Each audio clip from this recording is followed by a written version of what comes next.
Hi, I'm Tim. Welcome to Watchbox, and thanks for logging on. If you love this watch, email me, tmosso@thewatchbox.com. It's in the description below.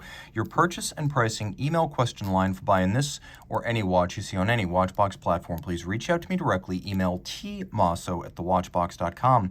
Today, we're discussing a redesign of an evergreen classic. This particular version launched in 2021. This is the Breitling Navitimer B01 Chronograph 41.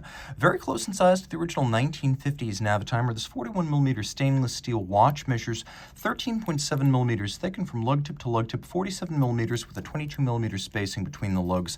The 22mm lug spacing is where this watch looks most resolutely modern, as a broad lug spacing is a modern feature. But in terms of actual size, it's fairly true to the 1950s, whether you believe the Navitimer launched in 1952 or more like 1954-55. Nevertheless, this is the look of the era, right down to the simulated AOPA wings on the dial. Now, taking a look at it on my 16 centimeter circumference wrist, it's a good fit, much narrower across the wrist than past Navitimers from the Schneider family era. These George Kern era watches, whether they're 43 or 41, tend to be a lot more wearable, to the point where I would say you can wear this watch on a wrist as small as 14 centimeters circumference. It's not terribly thin, but at under 14 millimeters, neither is it terribly thick. Let's take a look at the strap. High grade, more than what you'd expect on a pilot's watch. Pilot's watches are typically calfskin. Here we have large rectangular scale alligator leather, semi-gloss, medium brown, contrasting stitch, slightly bolstered, stuffed to give it volume with a folded edge, and on the underside, you can see yellow calfskin. And it is a brand new Breitling factory strap. There's no crimping, there's no gouging. Jump over to the opposite side, and you can see first we have a buckle externally. It is a single fold made of steel, twin trigger, so you have to press both of these triggers to release it. It doesn't pop open accidentally. We have both satin and polish on the buckle, which is nicely detailed, and the bevel on the buckle nicely matches the bevel on the lugs. The case band is largely unchanged over the years. This tends to be the common thread uniting Navitimers, the bezel design and the case band. The case band is always thin, sheer, and as you can see, narrow from end to end, connected to lugs that are minimally beveled and then squared off. It's a vintage watch look that carries through to the modern era that is very true to the original Navitimers. We have vintage-inspired pump-style pushers, a narrow knurled crown with a Breitling B logo. You can see that the bezel features recesses in satin, and then the outer face, the bezel as well as the top is polished. The bezel capped by a cambered sapphire. There's quite a bit of box or dome camber to that sapphire to give it a little bit of a mid-century plexiglass look to recall the original Navitimers. Now, the distinctive feature of this watch has always been the calculator bezel. Breitling played around with logarithmic scale calculators on the Chronomat back in the 40s, but with the Navitimer, it had the first logarithmic scale with all of the units and calibrations necessary to use as a flight computer. So ground speed, airspeed, drift, rate of climb, fuel consumption, all of that can be calculated fairly quickly with this scale, which is basically here for multiplication and division. And the way this works is basically you keep in mind that it'll give you units, but what it won't give you is a decimal place. So you need to keep your magnitude in mind when working with this system.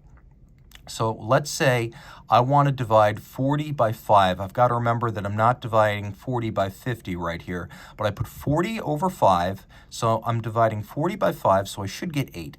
And if I head over to the index, which for division purposes is the red 10 on the inner scale, you can see right there 8.0, so 8. And now if I want to multiply, let's say I want to multiply 12 by 5, what I do is I put 12 over the index. Now 12 times 5 is 60. Again, I have to remember my units, but it works backwards when you're multiplying.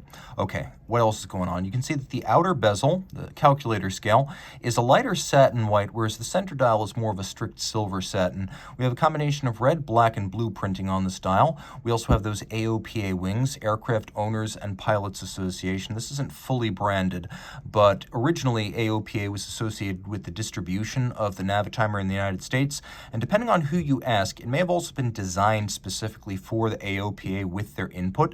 Regardless, the original watches often featured those AOPA wings, and it was officially sold by the American Aircraft Owners and Pilots Association to pilots. It was strictly a utility watch at the time and very practical for those purposes. The wings, as well as the applique indices and the hands, are all rose gold plated. And then there is lumen. We'll take a look at it here. right there. It is a fully loomed dial with a double index at 12 to help you get your bearings. Now, the watch includes a date window down at 6 o'clock. It does have a quick set system, so you can rapidly set the date and, of course, pull the crown out all the way, hacking or stop seconds. We have a vertical clutch, which has two advantages. One, there's absolutely no jump when you start the chronograph. There's no play in a vertical clutch system. And if you leave it running, there's no additional wear and tear to the watch if the vertical clutch is running.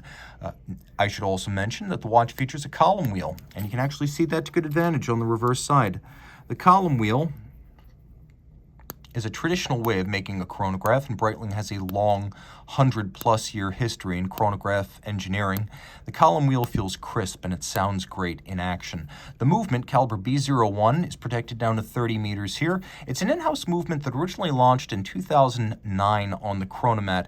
It was never designed to be seen, but happily, in the era of Breitlings with display casebacks, it is a good-looking movement, and it's properly sized for this 41mm case. It gets lost in some of the bigger cases, but it looks great in this application. Now, it's an automatic winding with a 70-hour power reserve, 70 to 72. It is considered a 3-day. It beats away at 4 hertz. It has a 47-joule architecture, a 5-position chronometer-style adjustment. It is a COSC-certified Swiss chronometer, and it is a good-looking movement. Reach out to Team Mosso at thewatchbox.com for purchase and pricing details.